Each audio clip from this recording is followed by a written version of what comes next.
Hello everyone, good morning. চলে এলাম আর একটি নতুন ব্লগ নিয়ে। আজকে হচ্ছে রবিবার আর আজকে 20 জুলাই, মানে শ্রাবণ মাসের 3 তারিখ।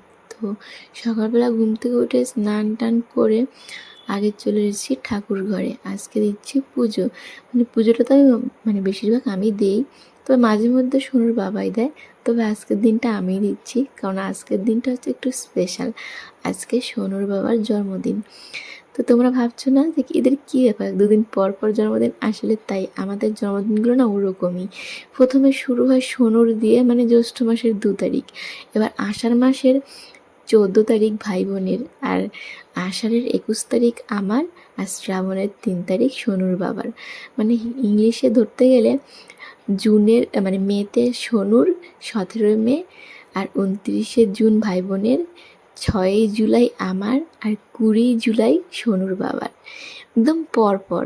তো এর জন্য না, মানে কী বলবো, কারোই জন্মদিন করা হয় না, শুধু সোনুরটাই করা হয়। তো সকাল সকাল পুজো দিয়ে নিলাম, তারপরে সোনুকে এখানে খাতায় লিখতে দিয়েছি হ্যাপি বার্থডে বাবা। তো ওটাই সোনু লিখছে, আর একবার বলেছিলাম লিখতে, বারবার তারপর লিখছিল। আর আমি তখন রান্না করছিলাম, যেহেতু আজ রবিবার, পরের দিন হচ্ছে শ্রাবণ মাসের প্রথম সোমবার, তাই বুঝতে পারছিলাম না কি রান্না করব না করব। আর আজকে আমি নিরামিষই রান্না করেছি, ভেবেছি এবছর শ্রাবণ মাসের প্রত্যেকটা সোমবার একটু পুজো দেব। তো তারপরে আমি পায়েস বানিয়েছিলাম, তখন বাড়িতে ওই কাকুগুলো এসেছিল। আমাদের বাংলাদেশের কাকু সোনুর ইয়াং দাদু পায়ে কি গল্প দেখো, একদম কাকু কোলে বসে পড়ছে।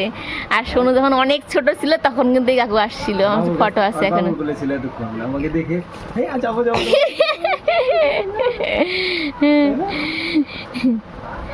বাংলাদেশের কাকু, আর ওই যে আমাদের দিনাজপুরের কাকু, এটা আমাদের বাংলাদেশের কাকু। ধরো ধরে বাংলাদেশে দিয়ে আসো। আমরা এখানে কাকুদের সাথে গল্প করতেছি, গল্প শুনতেছি, ভূত পেতনি, তারপর আরো কত কিছু, কি একটা লাইন মারে কত গল্প। হ্যাঁ আরো মারে দিন পরে খেলা ভিডিওর মধ্যে, খালি ভিডিও শুরু করলেই আমাকে ফসাই লাগতেছে। অনেক দিন পরে আমরা ছাদে, ও ফসাই তা বলবো, আমার তো কালা কালা ভিডিওতে ফর্সা ফর্সা লাগছে, তাই তো বললাম। আমার তো মানে কালটা লাগে, তাই আমি বলি। তোমার দামি ফোন। আমার অনেক দিন পরে ছাদে আসলাম। গরম লাগছে। কাকু বসো, তুই এখানে এই পাশে বস। দাঁড়া কাকু বসো না, এই জায়গায় এসে বসো। তুই এই পাশে বসে, আমি মিডিলে বসি, তাহলে আমাকে দেখা যায় না।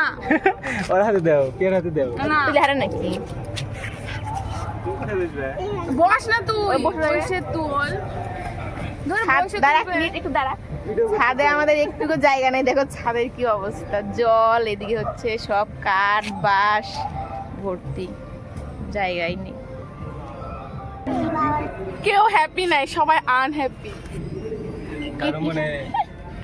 কার মনে কি কষ্ট সেই জানে। শোনো, তোমার কিছু বলার আছে? শোনো, তোমার কিছু বলার আছে? খুব হ্যাপি। তোমার মনে হ্যাপি আছে?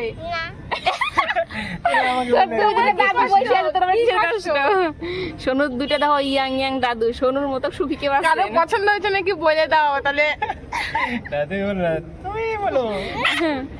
মা সোনুর আর ফটো তোলা হচ্ছে না, আর ফটো গুলো দেখাস কিন্তু আমাদেরকে, কি ফটো তুললি দাদুর সাথে তুই? এমনি এমনি কেন তুললি? হ্যাঁ ফটো একটা দেখাও তো দেখি। দেখাও একটা ফটো বের করে দেখি, কি ফটো? যা পাকা বুড়ি হবে। দেখো টিয়া পাখি যাচ্ছে, টিয়া পাখি।